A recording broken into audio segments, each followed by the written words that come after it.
k'a fɔ maliyɛnw ye Wagner ko in na cogo min na a bɛ se ka jɛya bɛɛ lajɛlen. Bon, Wagner ko ni i y'a dɔn gouvernement yɛrɛ anw yɛrɛ y'a mɛn journaux de kɔnɔ an y'a mɛn a daminɛ na an ko bon nin kɔni nin tɛ kuma sɛbɛ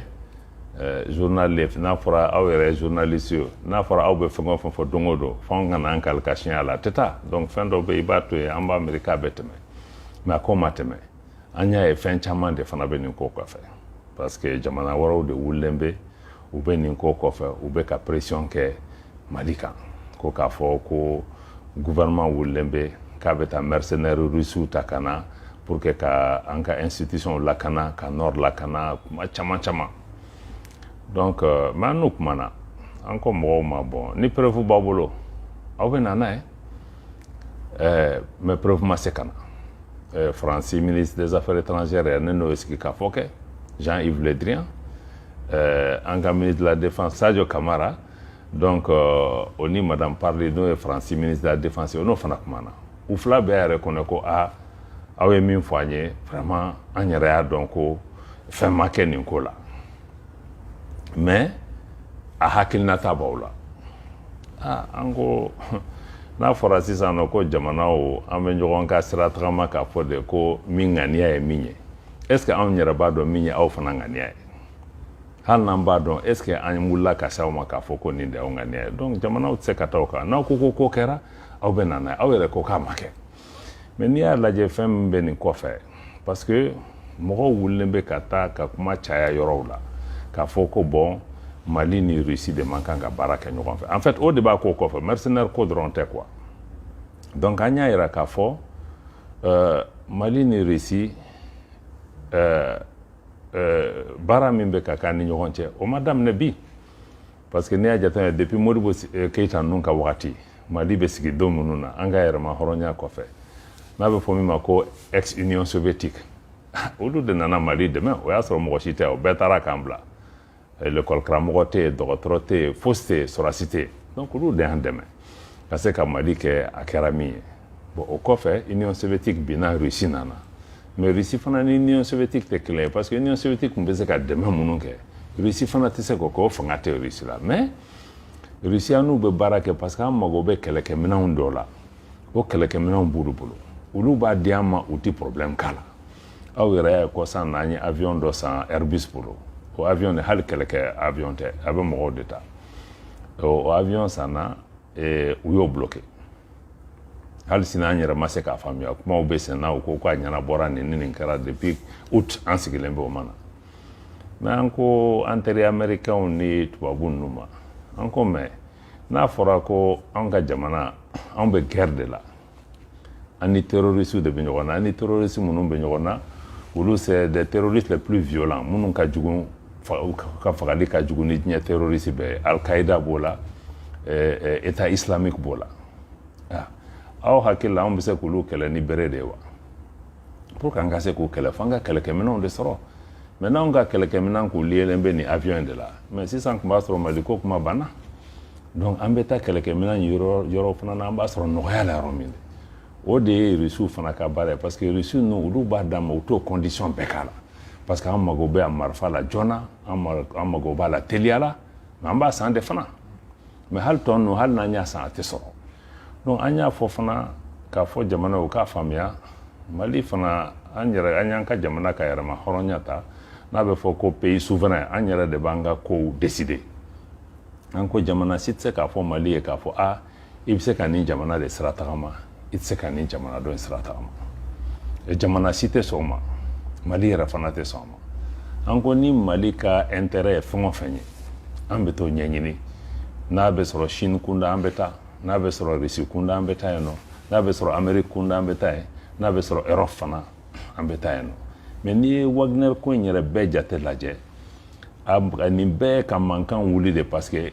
kɛlɛ de bɛ nin puissance ba ninnu yɛrɛ ni ɲɔgɔn cɛ Amérique o France o Russie o Chine u ka kɛlɛw b'u ni ɲɔgɔn cɛ mais anw y'a yira k'a fɔ aw ka kɛlɛ tɛ Mali kɛlɛ e teri tɛ ne teri ye force la i jugu tɛ n jugu ye mais ne ni e an b'an ka ɲɔgɔn tagama an ka intérêt de nɔfɛ donc Mali ye jamana fitinin ye ka don ni samaw bɛ kɛlɛ la anw tɛ se ka don tu la donc sama n'u yɛrɛ ka kuma ɲɔgɔn fɛ u ka ɲɔgɔn ka problème ɲɛnabɔ u ka Mali bɔ la donc o de ye nin Wagner ko bɛɛ donc ni min bolo ni fɛn wɛrɛ bɛ mɔgɔ min bolo i ka na n'a ye mais n'i yɛrɛ y'a lajɛ sisan i b'a fɔ Mali yɛrɛ diɲɛ problème bɛɛ ni Wagner de o t'anw ka problème ye mais jamana ɲɛmɔgɔ ye min yɛrɛ k'a fɔ o ye k'a fɔ de sisan Barkhane ke désengagement min kɛra an ka jamana kɔrɔnya fan fɛ a bɛ vide juridique créer o kɔrɔ yɔrɔ bɛ na kɛ yen nɔ lakanani minan tɛ yen mɔgɔ tɛ yen ka lakanani kɛ f'anw k'o jaabi parce que n'i y'a lajɛ jamana tun bɛ bolo min kan o kun ye de transition kɔnɔ gouvernement tun bɛ ka baara kɛ pour que ka sécurité lakanani nati ka bɔ Kayi fo ka se Mopti mara la mais nord ni accord de paix de bɛ yen nɔ groupe ninnu an n'olu bɛ bɛn a la ni élection bɛ kɛ mais sisan nɔ ninnu tagalen min filɛ ça veut dire que nord élection par exemple aw b'a kɛ ni mun ye parce que moyen tɛ yen donc il faut que gouvernement ka taa moyen de ɲini a bɛ sɔrɔ yɔrɔ min pour que k'an sécuriser bon ko aw bɛ nin mankanba min na Wagner la est ce que dɔ nana ka Mali ɲininka ne ko mun de problème b'i da la n bɛ se k'i dɛmɛ yɔrɔ min mais bɛɛ bɛ na la nin ye Wagner kɛ n bɛ nin k'i la nin ye Wagner kɛ n bɛ nin k'i la non o t'anw ka problème ye anw ka problème ye de an bɛ se ka maliyɛnw lakana cogo min ni minnu y'an teri yɛrɛ yɛrɛ olu k'an kana dɛmɛ an y'an teri dɔw bɛ ka na o dɔw bɛ ka na olu bɛ k'an ɲininka bon nin problème nin bɛ yen dɛ aw hakilina t'a la an bɛ se ka mun de kɛ k'aw dɛmɛ donc minnu bɛ k'an dɛmɛ san'u ka taa kɛ tɛgɛrɛ fɔ ni mankandi ye ka jamana tɔgɔ tiɲɛ u ka na an ka sigi ka kuma k'a lajɛ k'o bɛ taa cogo min voilà je crois que o de ye nin Wagner ko nin bɛɛ discussion mɔgɔw k'a faamuya fɛn caman de bɛ nin kɔfɛ sinaya ko kɛlɛw b'u ni ɲɔgɔn cɛ fɛn caman kɛlɛw b'a la anw tɛ don la mais ni Mali ka lakanani ye fɛn o fɛn ye gouvernement fana tɛ sigi o la dɛ an b'o fɛɛrɛ tigɛ parce que an tɛ se k'an sigi fana mɔgɔw kana bin an kan ko parce que mɔgɔ wɛrɛ ko nin bɛ tan donc voilà o de ye vraiment gouvernement ka hakilina ye nin ko la et puis n kana ɲinɛ k'a fɔ fana n y'a ɲɛfɔ an y'a fɔ ka segin a la Mali gouvernement ka politique tɛ mercenaire ko ye